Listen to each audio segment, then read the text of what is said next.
बात करते हैं पूरे उत्तर भारत में सर्दी का सितम है, यानी उत्तर भारत में कोल्ड वॉर। उत्तर भारत भयंकर सर्दी से कांपा उत्तर भारत।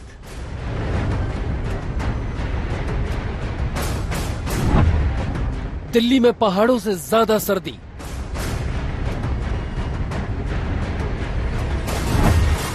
यूपी में ठंड से त्राहिमाम,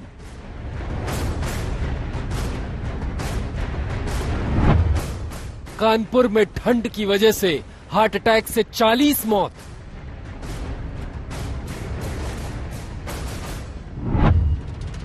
जमा देने वाली सर्दी से कांपा राजस्थान।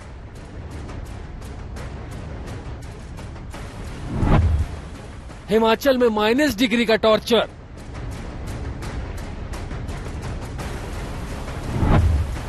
जमाने वाली सर्दी में सड़कों पर फिसल रही है गाड़ियां।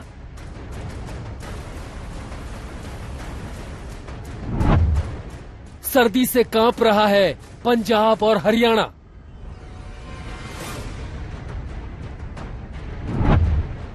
आधे हिंदुस्तान में कोल्ड वॉर।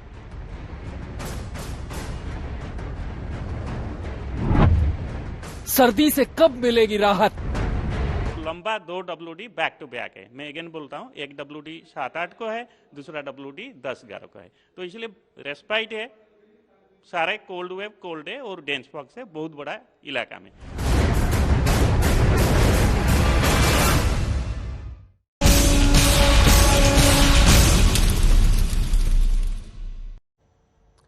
जहां तो कड़ाके की सर्दी से जूझ रहा है पूरा उत्तर भारत। दिल्ली, उत्तर प्रदेश, पंजाब, हरियाणा, राजस्थान, बिहार, तमाम सूबे ठंड से इस वक्त ठिठुर रहे हैं, कांप रहे हैं। और इस बुलेटिन में हम आपको दिखाएंगे देश भर के शीत प्रदेशों का हाल, लेकिन शुरुआत राजधानी दिल्ली के साथ। दिल्ली पर सर्दी का भीषण अटैक, जारी है 2 डिग्री का टॉर्चर।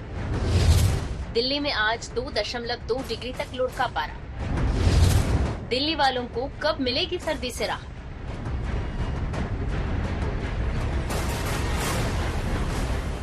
लगातार तीसरे दिन भीषण सर्दी की गिरफ्त में है दिल्ली।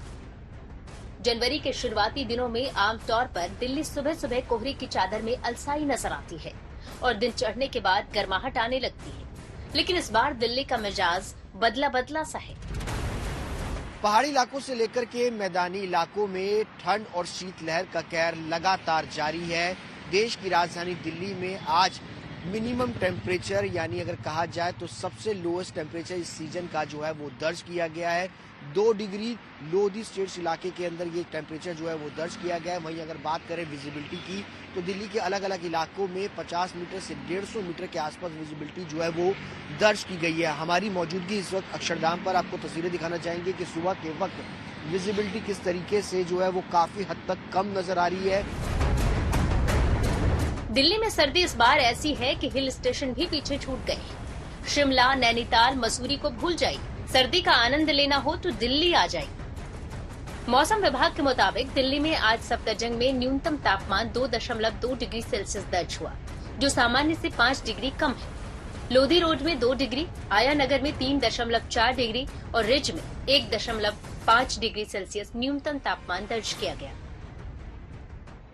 बहुत ज्यादा परेशानी हुई, वो काफी ठंड है, क्या करें। कोहरा कितना देख रहे हैं आप? कोहरा तो खास नहीं है, अभी कभी कभी होता है, लेकिन अभी फिलहाल कोहरा इतना खास नहीं है। ठंड तो है, वो काफी ठंड है। दिल्ली की मुसीबत ये है कि सर्दी अपने साथ मुफ्त में कोहरा भी लाती है, यानी जनवरी में दिल्ली पर ठंड और धुंध की दोहरी मार पड़ती है। इंडिया गेट के पास मैं मौजूद हूं और आपको दिखाता हूं यहां की तस्वीरें। लेकिन यहां पर कड़ाके की ठंड पड़ रही है, लेकिन मैं दूसरे तरफ की तस्वीरें आपको दिखाऊं कि कई सारे ऐसे लोग हैं, ये देखिए सुबह के वक्त, जो यहां पर टहलने के लिए, ये शायद ठंड के मौसम में यहां पर पहुंचे हुए हैं, सुबह के वक्त पहुंचे हुए हैं। और दूसरी तरफ की तस्वीर इधर की दिखाता हूं, ये देखिए, ये कर्तव्य पथ है और यहां पर सामने कुछ ही दूरी पर राष्ट्रपति भवन है, जो यहां से आमतौर पर इस वक्त साफ नजर आता है, लेकिन कोहरा है, जिसकी वजह से यहां पर आपको आगे कोहरे की सफेद चादरें दिखाई देंगी। कोहरा अभी हल्का हुआ है, उसकी वजह यह है कि हवा चल रही है।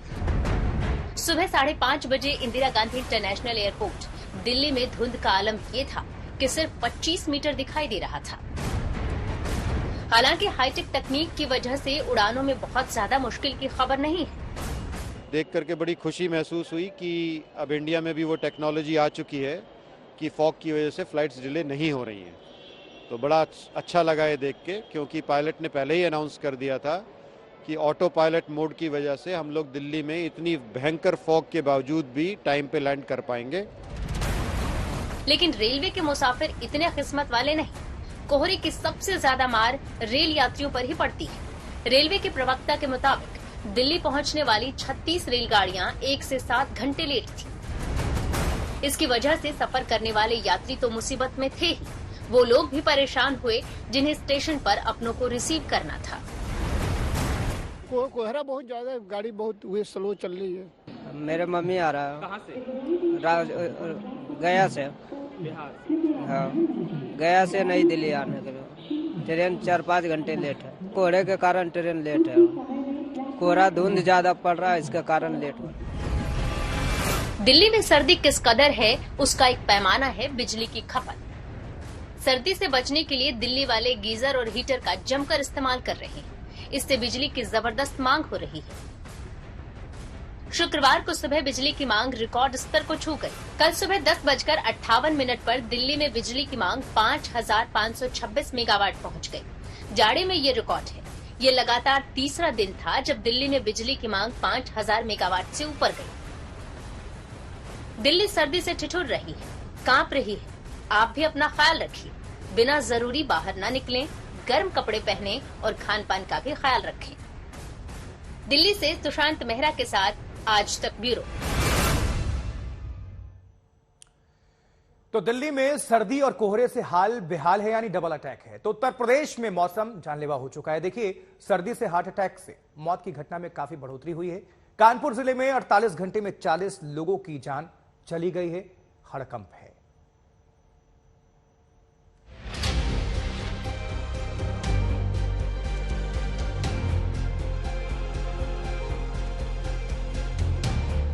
लखनऊ की शान कहलाने वाली इमारतें धुंध में ढक गई हैं। सड़कों पर आवाजाही कम हो गई है। ठंड इतनी कि अलाव छोड़ने का मन ही नहीं करता।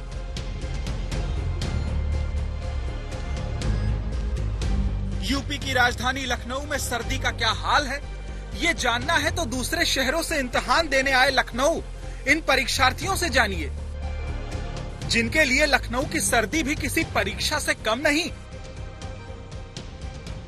ट्रेन में तो वो उतना दिक्कत हुआ है कि आने में कि बहुत भीड़ था ट्रेन में। ट्रेन से आए, फिर यहाँ पे आए तो यहाँ पे इतना ठंड है, ठंड में दिक्कत है। हम लोग ऐसे ही रात भर ठंडी लगा है और वैसे ही लग रहा है अब धीरे धीरे बीमार हो जाएंगे, पेपर भी नहीं दे पाएंगे। उत्तर भारत के दूसरे शहरों की तरह लखनऊ में भी ठंड प्रचंड है। धुंध इस मुसीबत में और इजाफा कर रही है। लखनऊ की जो इमारतें खुले आसमान में लखनऊ की पहचान होती थी, वो धुंध में खो चुकी हैं। हम इस समय पर लखनऊ के समता मूलक चौराहे पर मौजूद हैं। मेरे पीछे जो इमारतें साफ नजर आती थी, वो आज खो चुकी हैं। बीते कुछ दिनों से लगातार लखनऊ और आसपास के जिलों में जो पारा है वो 5 से 6 डिग्री के बीच में ही अटक कर रह रहा है। लोग मजबूरी में ही सड़कों पर निकल रहे हैं। जो गाड़ियां भी निकल रही हैं वो या तो हेडलाइट जलाकर चल रही हैं, रफ्तार भी उनकी धीमी है। समूचे उत्तर प्रदेश में लगातार ऐसे ही हालात बने हुए हैं।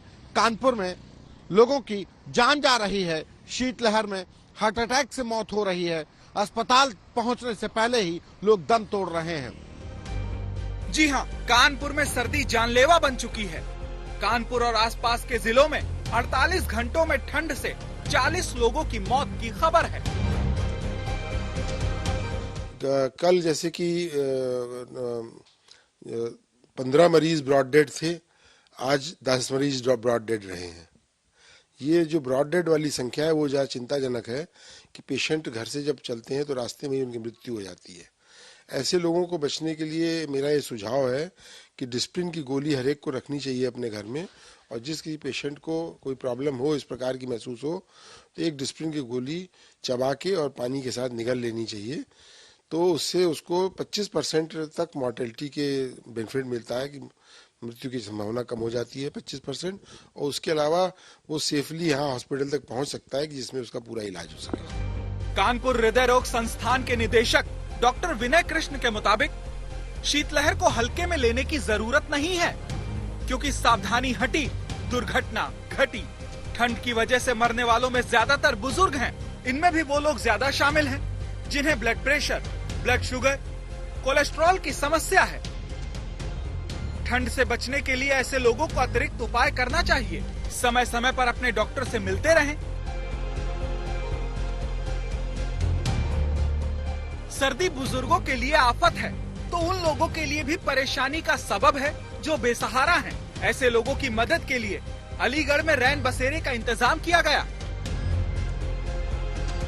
शेल्टर होम और अलाव चेक करते हैं और अपने जोनल अधिकारियों से चेक करवाते हैं। कहीं पे कोई कमी हो, कंबल की कमी हो या अलाव की कमी हो, उसकी हम लोग पूर्ति कराते हैं। किसी तरीके से जो शीतलहर चल रही है उसमें किसी भी खुले में सोने वाले को किसी तरीके की दिक्कत ना हो। शहर कोई भी हो, कहानी एक है। बहुत ठंड है जी, बहुत ज्यादा कोहरा पड़ रहा है जी। जनता को आने जाने में बहुत परेशानी हो रही है और दिखाई नहीं कुछ दे रहा। ट्रैफिक को बहुत परेशानी है और घर से इधर उधर जाने के लिए भी, जिसने किसी काम से घर से देर से आ रहा है, उसके लिए बहुत ज्यादा बड़ी परेशानी है। तो आप भी बच कर रहिए, बस कुछ दिनों की ही तो बात है। कानपुर से सिमर चावला के साथ संतोष शर्मा, लखनऊ आज तक। स्टार्टअप सेक्टर के लिए बीता साल एक बुरा सपना बनकर गुजर गया और दुनिया के दूसरे देशों की तरह भारत में भी स्टार्टअप के बंद होने और छटनी किए जाने की खबरें सुर्खियां बनी रही। इसके बाद फंडिंग जुटाने में भी स्टार्टअप असफल रहे, लेकिन इस बिजनेस का एक सेगमेंट ऐसा भी है जो दिग्गज कंपनियों पर भी भारी पड़ रहा है।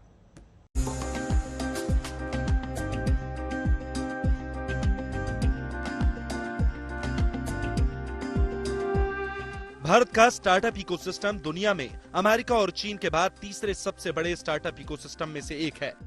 लेकिन 2022 में मंदी, महंगाई के असर से घटी फंडिंग का प्रकोप भारतीय स्टार्टअप सेक्टर को भी झेलना पड़ा। इससे 2021 में भारत के स्टार्टअप को मिली 41 अरब डॉलर की फंडिंग 2022 में ये घटकर 26 अरब डॉलर रह गई। स्टार्टअप सेक्टर में यूनिकॉर्न यानी जिन स्टार्टअप की वैल्यूएशन 1 अरब डॉलर या इससे ज्यादा होती है, अभी तक फंडिंग के लिए वो पसंदीदा विकल्प बने हुए थे। लेकिन जिस तरह से 2022 में स्टार्टअप्स में छटनी हुई और इनके मुनाफे लुढ़के, इससे अब फंडिंग के लिए यूनिकॉर्न की जगह कॉकरोच स्टार्टअप की डिमांड बढ़ गई है। आज की इस परिस्थिति में निवेशक कॉकरोच स्टार्टअप से बहुत आकर्षित हो रहे हैं। यह वो स्टार्टअप्स हैं जो एक स्ट्रॉन्ग बिजनेस मॉडल पर आधारित होते हैं और मुश्किल समय में भी खुद को चलाना जानते हैं। ये रेवेन्यू पर बेस्ड होते हैं। निवेशकों के हर सवाल जैसे profitability margin, net margin, EBITDA, contingency plan, इन सब का जवाब इनके पास होता है। ये स्टार्टअप्स अपने स्टेक होल्डर्स को भी खुश रखना जानते हैं। कॉकरोच स्टार्टअप कॉकरोच की तरह अर्थव्यवस्था या वेंचर के हालात में बदलाव से बेपरवाह होते हैं। इन ग्रुप्स में ये तय करने की क्षमता होती है कि कहां पैसे खर्च करने हैं और कहां पैसे खर्च नहीं करने। एक कॉकरोच स्टार्टअप बाजार के हालातों और निवेशकों की स्थिति के बदलने के बावजूद भी बना रहता है। इसकी सबसे बड़ी वजह है कि इनमें विपरीत हालात में भी खर्च में कटौती करके कारोबार को बढ़ाने की क्षमता होती है। कॉकरोच स्टार्टअप कम तनख्वाह, कम खर्चे और कम बजट वाले कारोबार होते हैं।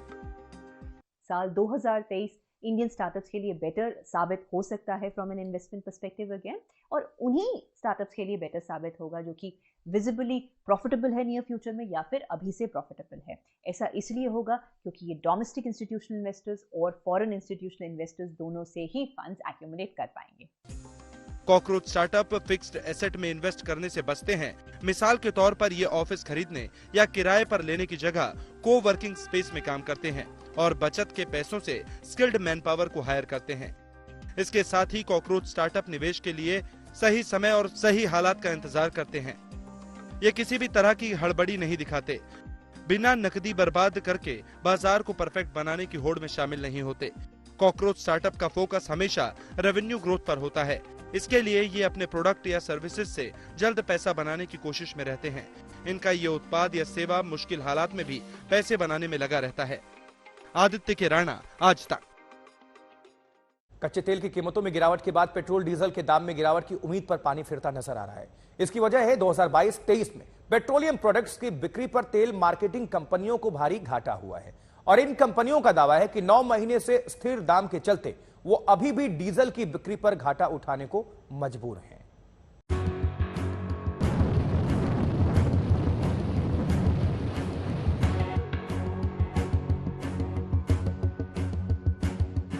पेट्रोल और डीजल की कीमतों पर फिलहाल लोगों को राहत मिलने के आसार नहीं हैं। दरअसल तेल कंपनियों का दावा है कि कच्चे तेल की कीमतों में हाल के महीनों में भारी गिरावट होने के बावजूद उन्हें अभी भी घरेलू बाजार में इसके बिक्री पर घाटा हो रहा है। तेल कंपनियों के मुताबिक उन्हें डीजल की बिक्री पर 9 रुपए प्रति लीटर का घाटा हो रहा है। इसकी भरपाई के लिए पेट्रोलियम मंत्रालय ने वित्त मंत्रालय से 50,000 करोड़ रुपए की अतिरिक्त सब्सिडी की मांग की है। पेट्रोलियम मंत्रालय ने यह रकम 2022-23 के लिए मांगी है, जिसके डेटा के मुताबिक दिसंबर 2022 में भारतीय तेल कंपनियों ने $78.1 प्रति बैरल के रेट पर क्रूड ऑयल को खरीदा है, जबकि नवंबर में $87.55, अक्टूबर में $91.7, सितंबर में $90.71, अगस्त में $97.4, जुलाई में $105.49, जून में $116.01, मई में $109.51 और अप्रैल 2022 में $102.97 प्रति बैरल की दर पर कच्चे तेल की खरीद की गई थी। दरअसल तेल कंपनियों ने आखिरी बार पेट्रोल डीजल के दाम में 6 अप्रैल को इजाफा किया था। इसके बाद से करीब 9 महीनों में एक बार भी तेल कंपनियों ने इनकी कीमतों में इजाफा नहीं किया है। ऐसे में जुलाई तक वो वाकई तेल कंपनियों को कच्चे तेल की कीमतों पर घाटा होता नजर आ रहा है। लेकिन अगस्त 2022 के बाद से भारत ने अप्रैल 2022 के मुकाबले सस्ते दर पर क्रूड की खरीदारी की है। लेकिन तेल कंपनियों के मुताबिक पिछले 2 महीनों से भारत में पेट्रोल की बिक्री में मुनाफा हो रहा है, लेकिन डीजल पर अभी भी 9 रुपए प्रति लीटर का घाटा हो रहा है। 2022-23 के दौरान तेल कंपनियों को लागत से कम कीमत पर पेट्रोल और डीजल बेचने से 1.50 लाख करोड़ रुपए की अंडर रिकवरी होने की आशंका है। इसकी भरपाई के लिए सरकार से सब्सिडी की मांग की जा रही है। सरकार ने नवंबर 2022 में ही इन कंपनियों को 22,000 करोड़ रुपए की सब्सिडी दी थी। तेल कंपनियों के नुकसान की एक वजह विंडफॉल टैक्स में हुई बढ़ोतरी भी है। ऐसे में इस पर मिलने वाला मुनाफा टैक्स की भेंट चढ़ने से भी उन्हें डीजल की बिक्री पर हो रहे नुकसान की भरपाई करने में मुश्किल होगी। आज तक ब्यूरो।